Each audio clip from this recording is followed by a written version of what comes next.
Hello guys, আজকে আমরা এমি মার্টিনেজের transfer news নিয়ে আলোচনা করব। অনেকেই অনেক কথা বলতেছে, অনেক রিউমার উঠতেছে, এমি মার্টিনেজ কোথায় যাবে, এই শোনা যাচ্ছে ম্যানিউ, এই শোনা যাচ্ছে পিএসজি, এই শোনা যাচ্ছে সৌদি আরবের ক্লাব, এই শোনা যাচ্ছে এমএলএসেও যাওয়ার কথা। আসলে আমরা কোনটা সত্যি কোনটা নকল সেটা নিয়ে আমরা আলোচনা করব। চলুন তাহলে আমরা এমি মার্টিনেজের আপডেট নিয়ে একটু আলোচনা করতে পারি। দেখুন, ম্যানিউতে এমি মার্টিনেজকে চাওয়া হচ্ছে, কিন্তু সেটা কি লোনে?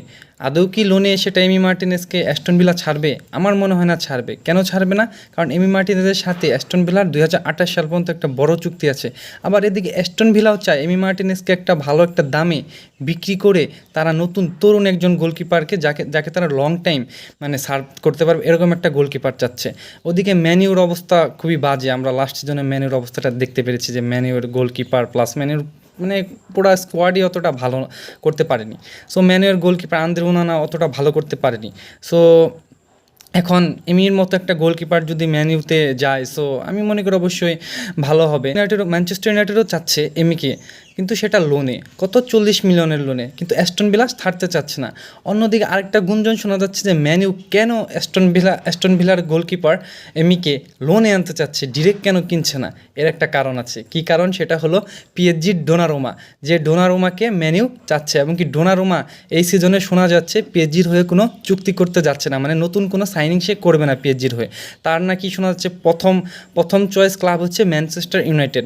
সো সে সেখানে যদি যায়, সো পিএসজিও একটা মনে করেন যে ফাঁকা জায়গা পূরণের জন্য কি অ্যাস্টন ভিলা থেকে এমি মার্টিনেজকে নিয়ে আসতে চাচ্ছে। সো কি দুটাই ভালো হবে। এমি যদি ম্যানিউতে যায়, ম্যানিউতে না গেলেই ভালো হবে।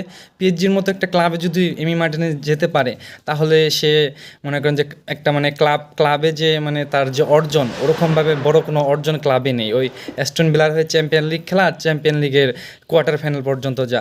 সো সে দেখুন জাতীয় দলের হয়ে কি বিশ্বকাপ জিতেছে, 2টা কোপা আমেরিকা জিতেছে, মেসির সাথে সে মানে মেসির একজন সতীর্থ।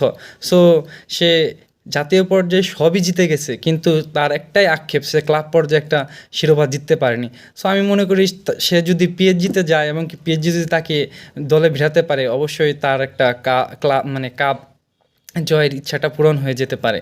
সো আপনারা কি মনে করেন দর্শক, এমি মার্টিনেজ কি ম্যানুতে যাবে নাকি পিএসজিতে যাবে, এবং কি পিএসজি কি ডোনারুমাকে ছেড়ে দিবে কিনা? আপনাদের মতামত দয়া করে কমেন্টে জানাবেন। ধন্যবাদ সবাইকে।